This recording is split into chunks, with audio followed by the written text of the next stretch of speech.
We're actually going to start in 1 Corinthians 9, and then we'll proceed from there. So I have been talking for the last few weeks about the trials of Jesus and Paul in Luke and Acts, and the way that Luke is implicitly inviting us to compare the trials and the responses that both Jesus and Paul give during their trials to the Roman authorities and the Jewish authorities.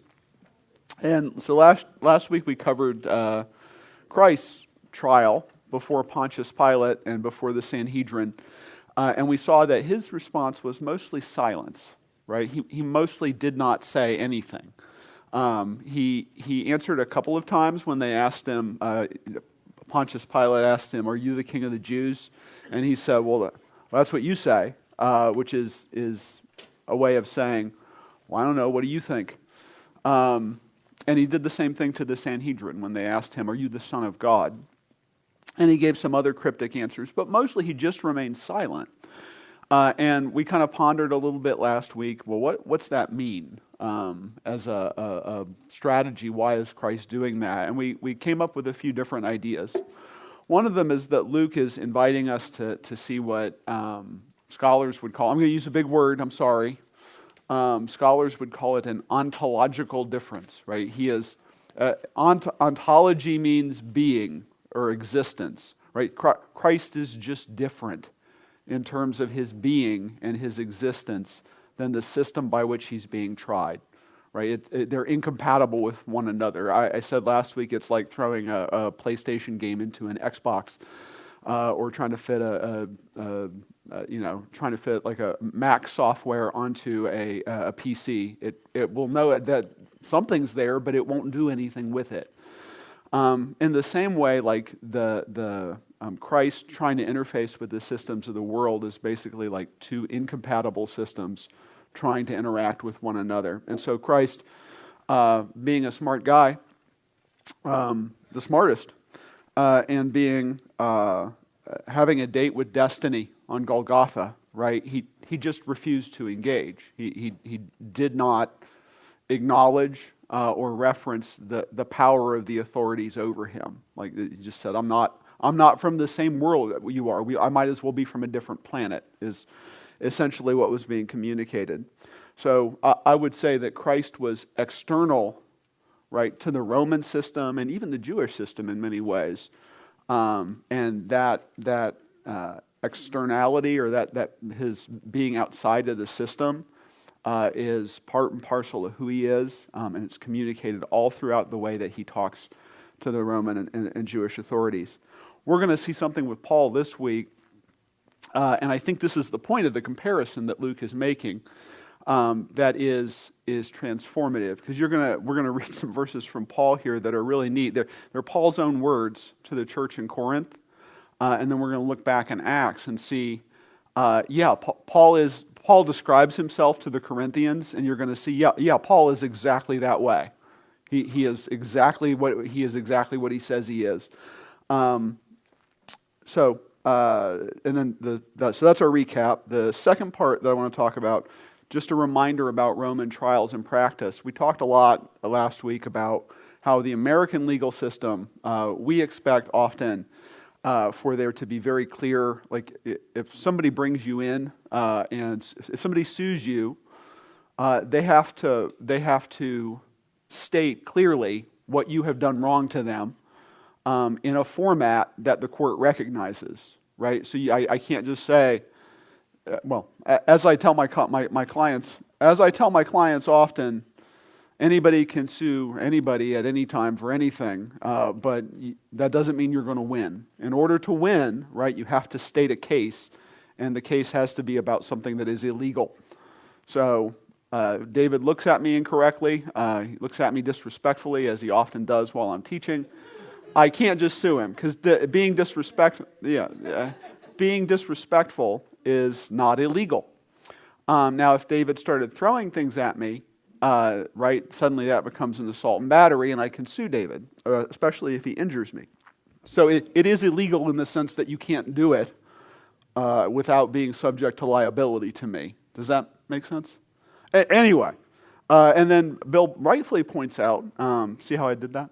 That there's a whole other realm of things that we call crimes, right? Which is when you do something illegal that the state can jail you for. But it still has to be something clear, right? It has to be a clearly articulated crime that the state can then prosecute you for.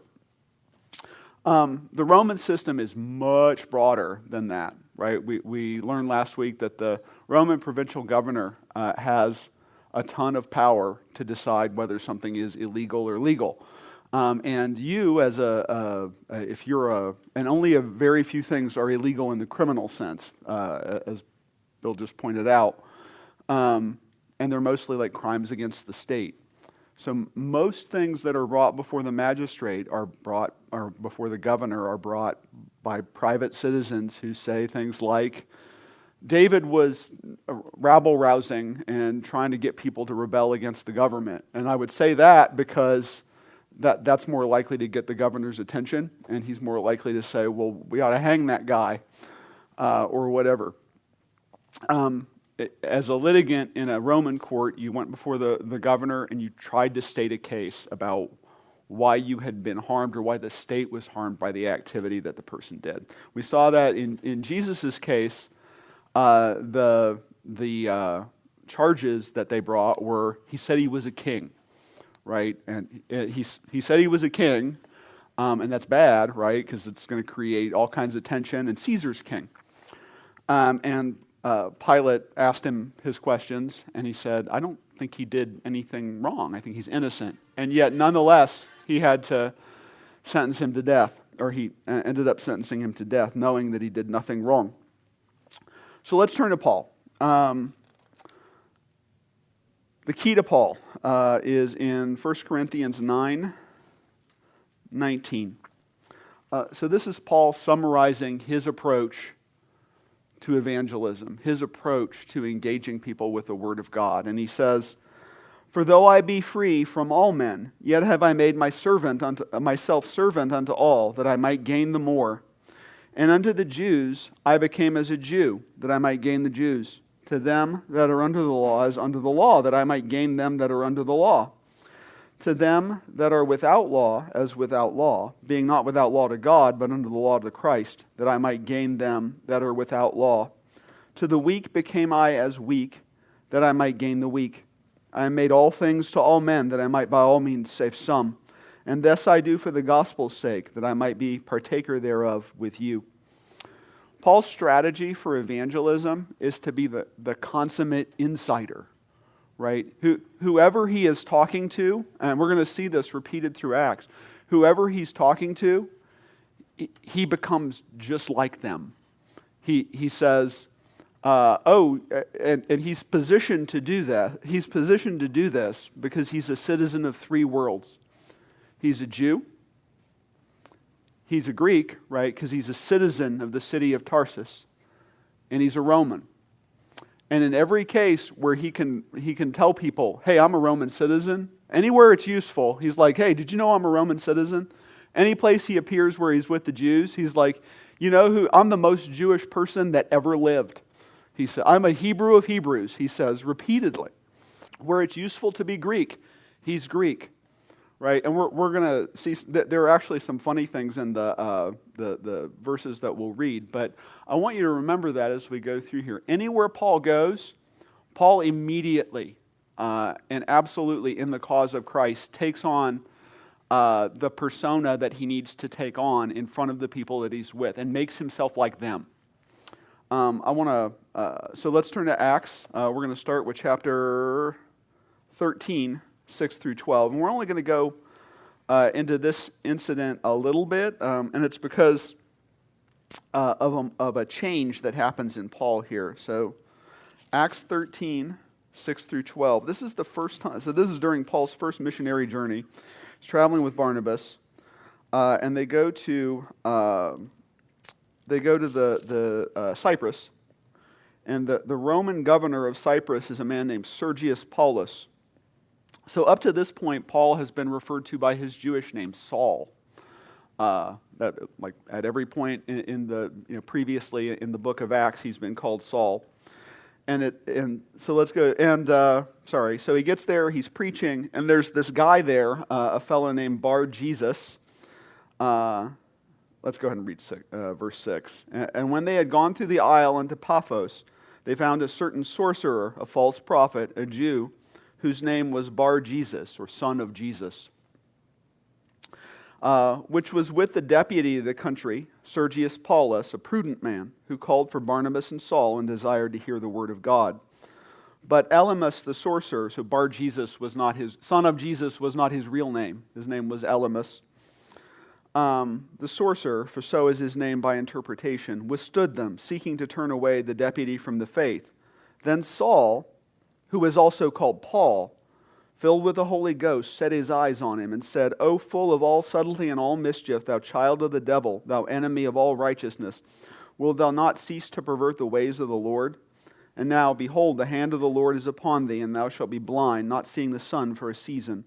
And immediately there fell on him a mist and a darkness, and he went about seeking some to lead him by the hand. Then the deputy, when he saw what was done, believed, being astonished at the doctrine of the Lord. I just want to point out here, Paul is never called Saul again, right? He appears in front of this Roman governor, and suddenly there's this shift, right? Suddenly he is using the language, like a modern academic would say, he's using the language of his colonizers, right? He's a Jew, but he's appearing in front of Roman authorities and using a Roman name. So suddenly he takes on this new persona or this new identity as a Roman. Let's go to chapter 21, verse 31. We're going to dive right into there are three trials at the end of Acts, just as there were three trials for Jesus.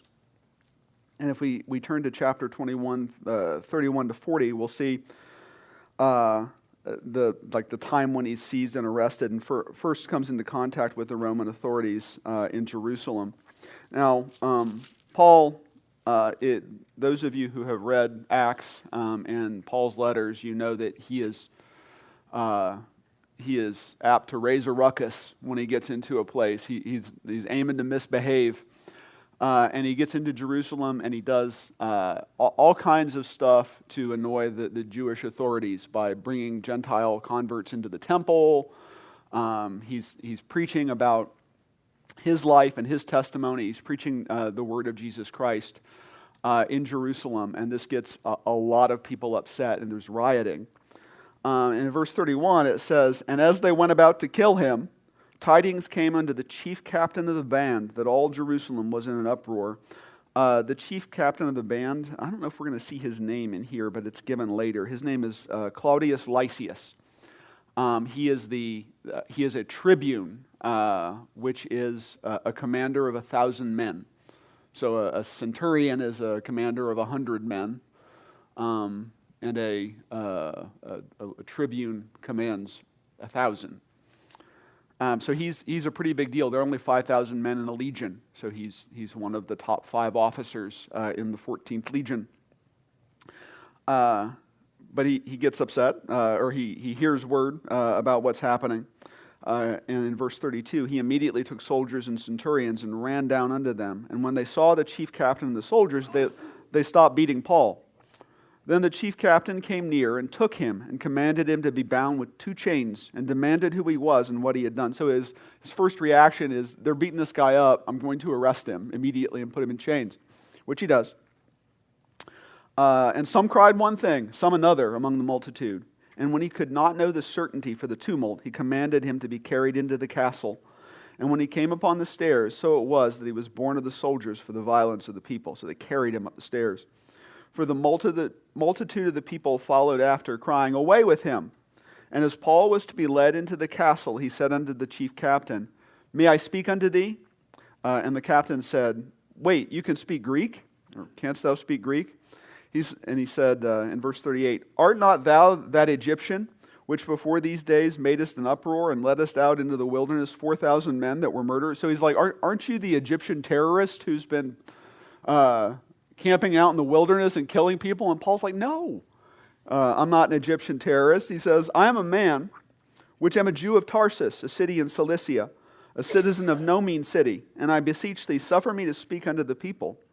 And we're not going to read much of chapter 22. Basically, Lysias says, yeah, go ahead and address the crowd, I guess.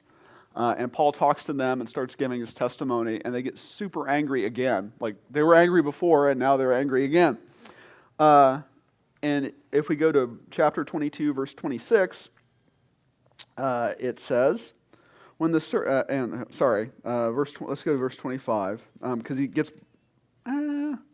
Let's go to verse 24. I'm sorry. So he gets done speaking, and they're not excited about what he has to say. It says the chief captain commanded him to be brought into the castle and bade that he should be examined by scourging, that he might know whereof they cried so against him. So he doesn't. The captain can't tell what the problem is. So he's like, well, let's bring this guy back to the garrison, and we'll just whip the truth out of him. Like that's their method of interrogation, is just to scourge him until he tells them what they want to hear. Verse 25, and as they bound him with thongs, Paul said unto the centurion that stood by, is it lawful for you to scourge a man that is a Roman and uncondemned? And so this is a good place to pause and tell you that Roman citizens had certain rights. Citizenship in Rome was kind of a fluid concept. It's like in the United States, there are definite rules about who can be a citizen and who cannot, right? Like we have, if you're born here, if one of your parents is a U.S. citizen, if you're a naturalized citizen, like you go through there's a course and an exam that you have to take, and then you have to abandon your other citizenships in other countries. You can become a citizen in the United States. In Rome, over its 1,000-year history, citizenship changed. The character of it changed from time to time, and it expanded, it contracted. So originally, you could only be a citizen if you were born in the city of Rome. So a very small, very select subset of people. Eventually, this was one of the things that Julius Caesar was murdered for, was that he expanded who could have citizenship to anybody who served in the army. And there were a lot of foreigners in the army, and so it became a way of gaining citizenship for people who traditionally couldn't have it. We don't know how Paul got his citizenship. We don't know why he's a citizen. Presumably his family were citizens, but we don't know that. But he is a Roman citizen. He tells everybody who will listen. And he especially says it here, because a Roman citizen can't be examined by scourging. And that's backed up by secular authorities, like the Roman orator Cicero published a tract, or there's a speech by him that's preserved called Against Verus. Verus was the procurator of Sicily, and he had a bunch of Roman citizens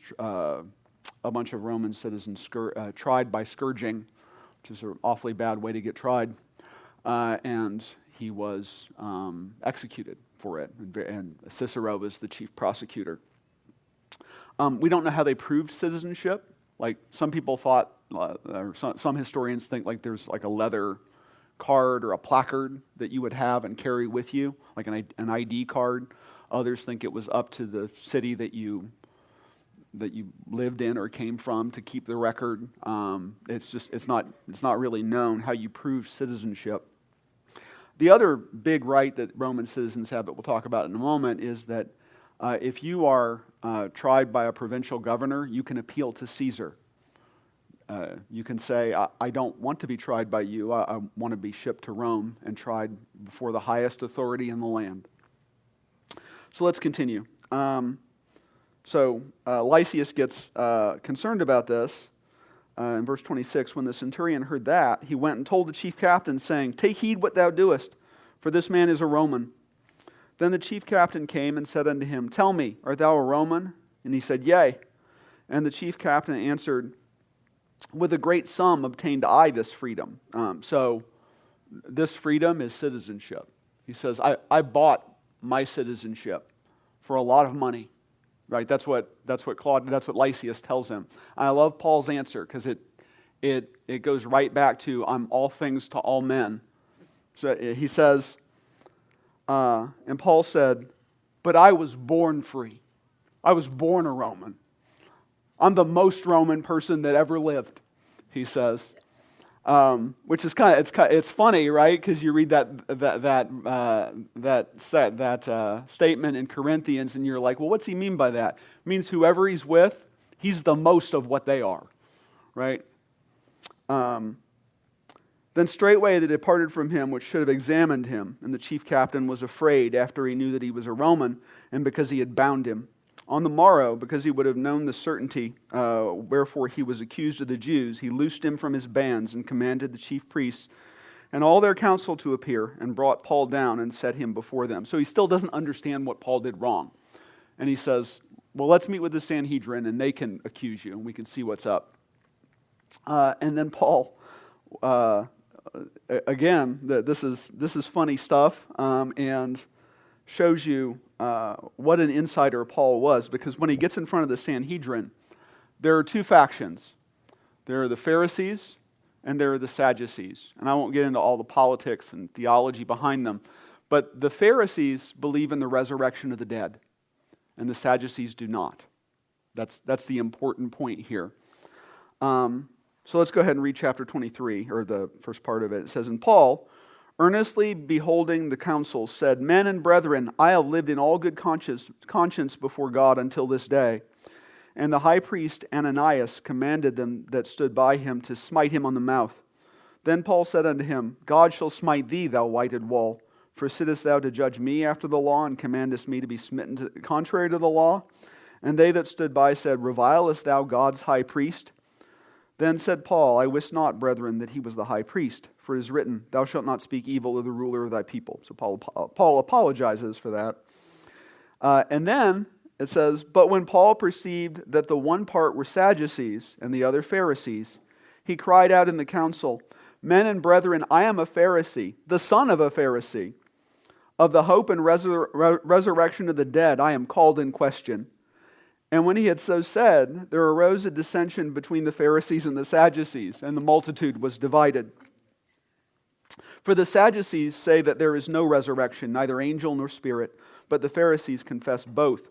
And there arose a great cry, and the scribes that were of the Pharisees' part arose and strove, saying, we find no evil in this man, but if a spirit or an angel has spoken to him, let us not fight against God. So he uses his inside knowledge of the Jewish system, and he says, you're putting me on trial because I'm a Pharisee and I believe in the resurrection of the dead. That's not why they're trying him. They're trying him because he's been teaching about Jesus. But it immediately sets them at one another, and Lysias still can't figure out what's going on. So he decides to send him to Felix, and Felix is he lives up in Caesarea. He's the governor. He did not replace Pontius Pilate. He replaced Pontius Pilate's replacement. So if we go to verse 20 or chapter 24, which we'll read all of, and there's some action in between that we won't read, but basically they form a conspiracy to kill Paul, and then Lysias and Paul are alerted to it, and they do some chicanery to make sure that he's not assassinated on the road to Caesarea. It is worth reading if we go to chapter 23, verse 25. Claudius Lysias writes a letter to Felix. He says, Claudius Lysias, in verse 26, unto the most excellent governor, Felix, sendeth greeting. This man was taken of the Jews, and should have been killed of them. Then came I with an army and rescued him, having understood that he was a Roman. Is that true? No. That's not true. He didn't know he was a Roman until after he was going to beat him up. So it just goes to show you the government never changes, right? Like people are always. Verse 29. I'm sorry, in 28. And when I would have known the cause whereof they accused him, I brought him forth into their council, whom I perceived to be accused of questions of their law, but to have nothing laid to his charge worthy of death or of bonds. And it was told me how that the Jews laid wait for the man. I went straightway to thee, and gave commandment to his accusers also to say before thee what they had against him. Farewell. So anyway, I think that's interesting that his letter says, I saved a Roman citizen. Don't I deserve a reward? Is the implication. So chapter 24, verse 1. And after 5 days, Ananias, the high priest, descended with the elders and went with a certain orator named Tertullus, and informed the governor against Paul. So they hired a lawyer and they headed to Caesarea. And when he was called forth, Tertullus began to accuse him, saying, Seeing that by thee we enjoy great quietness or great peace, and that very worthy deeds are done unto this nation by thy providence. We accept it always and in all places, most noble Felix, with all thankfulness. Notwithstanding that I be not further tedious unto thee, I pray thee that thou wouldst hear us of thy clemency a few words. For we have found this man a pestilent fellow, and a mover of sedition among all the Jews throughout the world, and a ringleader of the sect of the Nazarenes, who also hath gone about to profane the temple, whom we took and would have judged according to our law. But the chief captain Lysias came upon us, and with great violence took him away out of our hands, commanding his accusers to come unto thee, by examining of whom thyself mayest take knowledge of all these things, whereof we accuse him. And the Jews also assented, saying that these things were so. So I will not get too deeply into it, but this whole speech, and then Paul's speech to Festus, which we'll get to in a moment, is structured exactly like a Roman oration. Like, this is exactly what you would do in a court. You would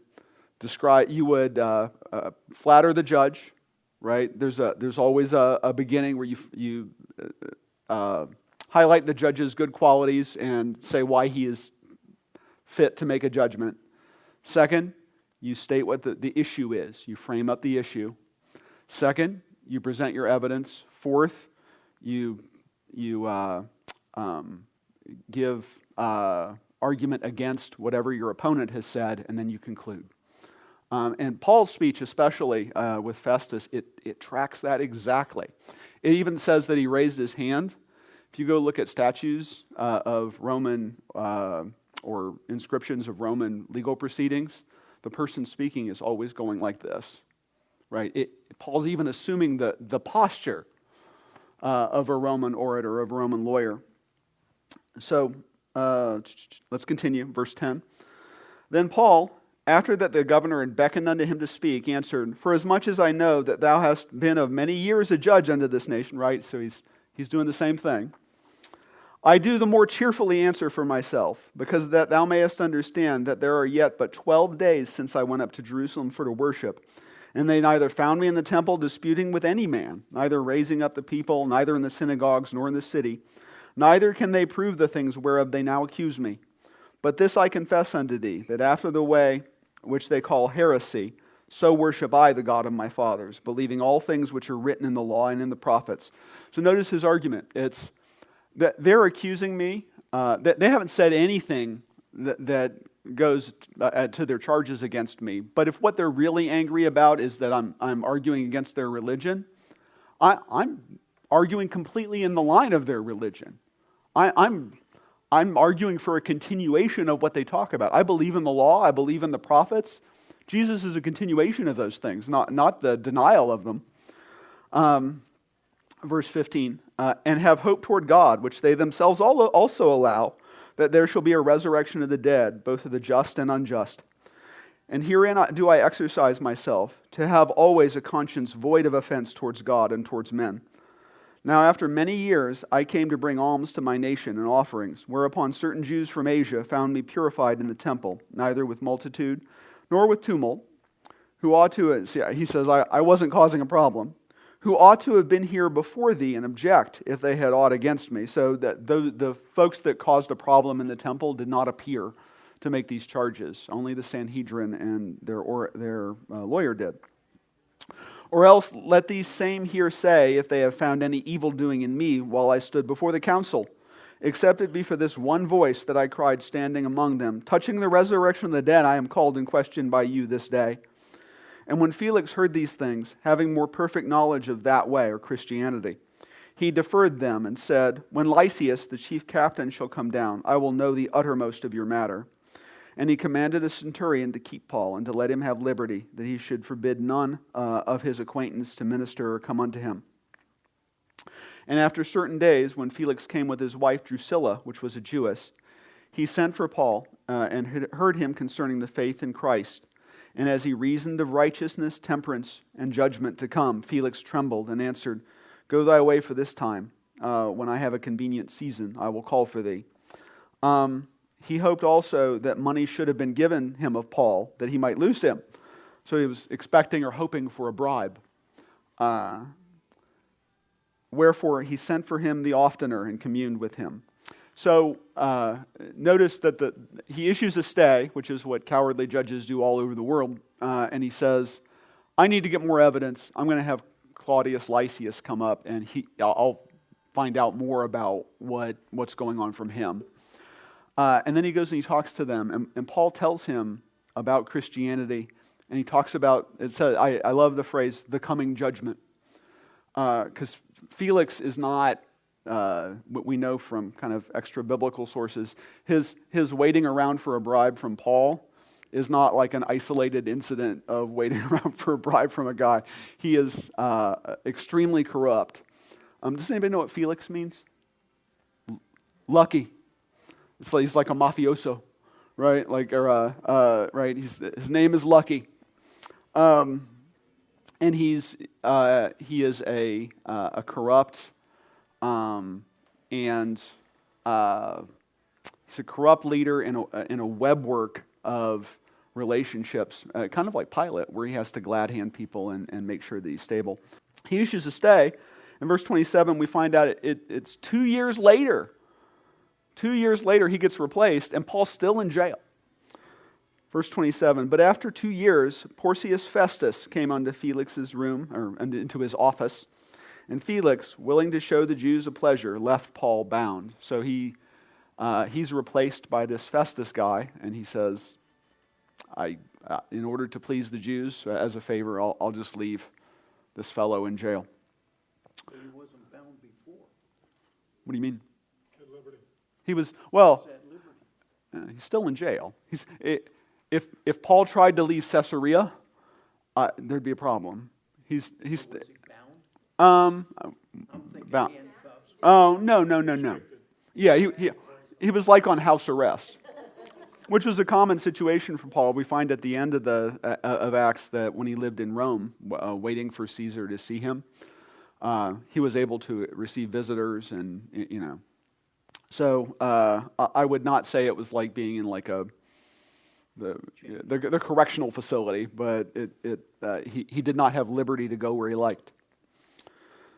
Chapter 25. I'm going to go a little bit longer. I apologize. I want to make sure I finish this material. Is that okay with everybody? Yes. Okay, thank you. Of course you can.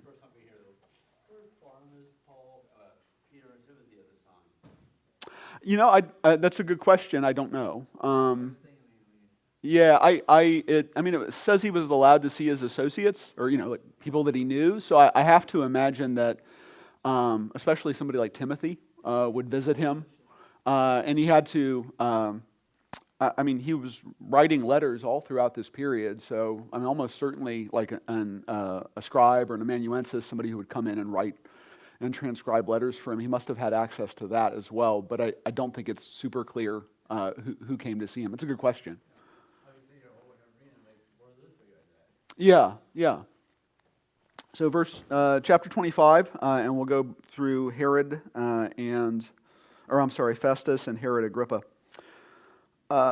Chapter 25. Now when Festus was come into the province, after 3 days he ascended from Caesarea to Jerusalem. Then the high priest and the chief of the Jews informed him against Paul and besought him and desired favor against him, that he would send for him to Jerusalem, laying wait in the way to kill him. But Festus answered that Paul should be kept at Caesarea, and that he himself would depart shortly thither. So if you want me to hear about him, you come up to Caesarea and see me with him. I'm not going to send him down here. Let them therefore, said he, which among you are able, go down with me and accuse this man, if there be any wickedness in him. And when he had tarried among them more than 10 days, he went down unto Caesarea, and the next day, sitting on the judgment seat, commanded Paul to be brought. And when he was come, the Jews which came down from Jerusalem stood round about, and laid many and grievous complaints against Paul, which they could not prove. While he answered for himself, neither against the law of the Jews, neither against the temple, nor yet against Caesar have I offended anything at all. But Festus, willing to do the Jews a pleasure, answered Paul and said, Wilt thou go up to Jerusalem, and there be judged of these things before me? Then said Paul, I stand at Caesar's judgment. Right? He invokes the provocatio, the appeal to Caesar.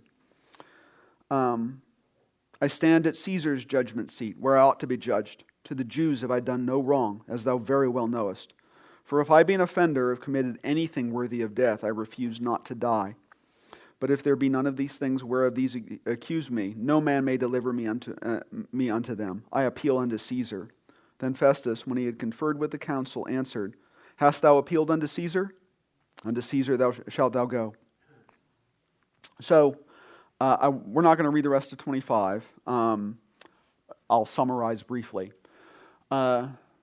We talked last week about how there are client kings in this area from the Herodian family. So all the Herods are related and have kind of a line of kings that serves the Romans, but lives in this general vicinity. And Herod Agrippa is the king from the Herodian dynasty at this time, and he's actually almost a Roman. He was raised in the palace. His name is known to history as Marcus Junius Agrippa. So he's very close to the royal the emperor's family. He is all but Roman in terms of his orientation and his allegiances. He also, though, knows a lot about the Jewish religion. We have a lot of evidence that he spoke up for the Jews at various times. So he's not. All these people are evil from our perspective, but he's not. He can be what we would call fair-minded, maybe. So he's visiting Caesarea with his sister Bernice, and Festus says, I don't know what to do with this guy who appealed to Caesar. I don't even know what he did. I don't know what they're accusing him of or how to phrase it. And he's kind of afraid to send Paul to Caesar without a letter of explanation that says, hey boss, this guy was accused of X, Y, and Z here in Syria, Palestine, Judea. And he wants to be tried by you. He's a Roman citizen. But here's what he did. Here's what he's accused of. He can't even articulate it. And he says to Agrippa, we should have a trial here where he tells you what the deal is. And maybe you can help me formulate what he did. And Agrippa agrees to do that. And the trial starts in chapter 26. Then Agrippa said unto Paul, Thou art permitted to speak for thyself. Then Paul stretched forth the hand, right, and answered him. And answered for himself, Well, I think myself happy, King Agrippa, because I shall answer for myself this day before thee, touching all the things whereof I am accused of the Jews, especially because I know thee to be expert in all customs, and questions which are among the Jews. Wherefore I beseech thee to hear me patiently. My manner of life from my youth, which was at the first among mine own nation at Jerusalem, know all the Jews, which knew me from the beginning, if they would testify, that after the most straitest sect of our religion I lived a Pharisee. And now I stand and am judged for the hope of the promise made of God unto our fathers. And he goes on, and he describes his conversion experience. He describes the meaning of the gospel. He describes the power of Christ. And when we get to verse 23, he summarizes and says that Christ should suffer and that he should be the first that should rise from the dead and should show light unto the people and to the Gentiles. So he testifies, right, to the power and might of Christ's deliverance. In verse 24, and as he thus spake for himself, Festus said with a loud voice, Paul, thou art beside thyself. Much learning doth make thee mad. Paul, you're crazy. You learn so much, you're crazy. And Paul says, no. But he said, I am not mad, most noble Festus, but speak forth the words of truth and soberness. For the king, Agrippa, knoweth of these things, before whom also I speak freely. For I am persuaded that none of these things are hidden from him. For this thing was not done in a corner. Right? All of this unfolded exactly as it was told in the Old Testament. All of it. From the beginning of time to the present day, he says, all of this is known. King Agrippa, believest thou the prophets? I know that thou believest. And the implication being, if you believe the prophets, you have to believe me. Then Agrippa said unto Paul, almost thou persuadest me to be a Christian. I think that's the most heartbreaking almost in the whole New Testament. Almost, he says. And Paul said, this almost brings tears to my eyes when I read it. Paul says, I would to God that not only thou, but also all that hear me this day were both almost and altogether such as I am, except without these chains. Right? I wish you believed like I did. And when he had thus spoken, the king rose up, and the governor and Bernice, and they that sat with them. And when they were gone aside, they talked between themselves, saying, This man doeth nothing worthy of death or of bonds. Then said Agrippa unto Festus, This man might have been set at liberty, if he had not appealed to Caesar. So, what's the purpose of the contrast? What's the purpose in the distinction between the way that Paul deals with the Roman authorities and the way that Jesus did? Well, Paul is set up, right, as the consummate insider, I said. What does an insider do? Well, he transforms the system, right? Paul's job is to get to Caesar, right? That's why he appealed to Caesar. He is carrying, it's a bad analogy because we've just gone through COVID, but he is like a typhoid Mary carrying the virus of Christianity into the heart of the empire. He's going to blow it up when he gets there and speak the name of Jesus Christ in front of Nero Caesar. That's what he wants to do. So there's a couple things that I want to highlight. One, so there's been a lot of writing, a lot of, like not speculation, but a lot of study has gone into the idea of, okay, you have this tiny religious movement. It starts in Jerusalem, in the poorest part of the world, in 30 AD, and it comes to dominate Western thinking, right? It out of that small persecuted minority, right? Like all of us are talking about Christ right now, and that's happening in other churches all over the world. How'd that happen? How did they survive in the shadow of an empire that wanted to kill them? Right? Because not everybody can be like Christ. You can't forever say, you have no right to judge me. I have not ever been crucified, but I guarantee I won't be rising again if it happens. Right? And the same is true of all these early Christians. So Christ's response is closed to them. Luke is telling them there's another way, right? There's a way that ontologically, as a part of who you are, you can both participate in this system and transform it from within. That's your job now, right? To act like the kingdom is here, but to do it in the presence of these human empires in a way that transforms them. And it's not 400 years from the time that Paul lived to the time that Christianity is adopted as the official religion of the Roman Empire. 400 years isn't very much time in the span of human history. And it's because of people taking part. Paul is like heroized in Acts as like, this is somebody you should model. I guess the last part I'll get to is application. Like, what's that mean for us?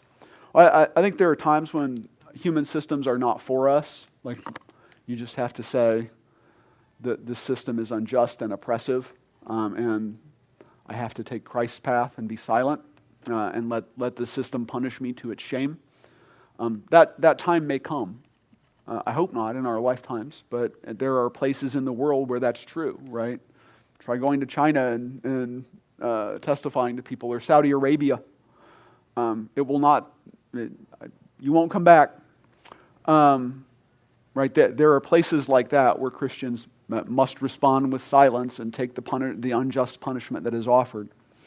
But for the rest of us, right, we can live within the systems that we work, whether those systems are legal, or economic, or social, or military, whatever. And we have the ability, we have the words of life and the ability to transform them from within. And I think that's what Luke is getting at when he compares these two types of responses.